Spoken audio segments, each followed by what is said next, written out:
everyone. My name is Claricel Rastata. I'm here to reflect on my fitness through this self-assessment questionnaire. The first question is about what would I like to change, if anything, and why? Bilang isang estudyante, I would like to change my life workload or how fast the time is running so that I could manage stress properly and improve my fitness level. Second question, what is going on in my life that would facilitate behavior change? Currently, I'm at a spot in my life where I feel more motivated to prioritize my health.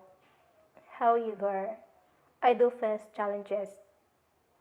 Choosing time to balance housework and academics ay mahirap para sa akin.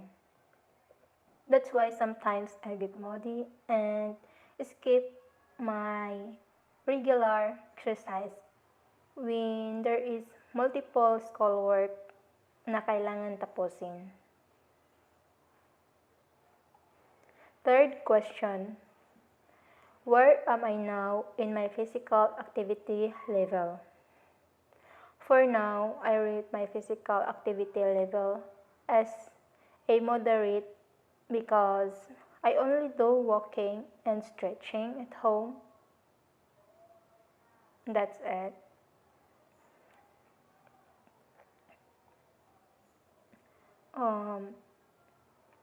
Fourth question, have I tried regular exercise before and failed to stick with it? I tried jogging before as my daily routine at sinubukan ko rin to balance sa mga kinakain ko. But due to tied up with mini school works, makalimutan ko nang kumain at hindi ko na napanatili ang daily routine ko. Fifth question, currently what do I estimate my potential to stick with an exercise program to be? I estimated my potential to do moderate to vigorous exercises.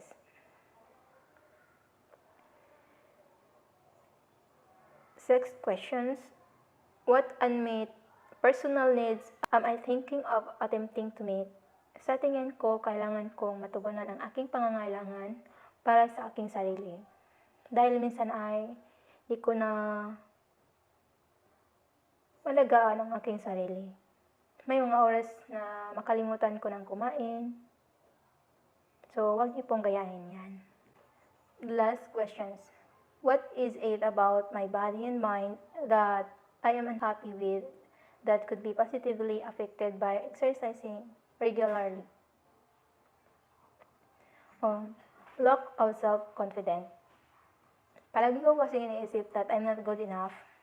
But I believe achieving fitness goals can boost self-confidence. That's all. Thank you so much.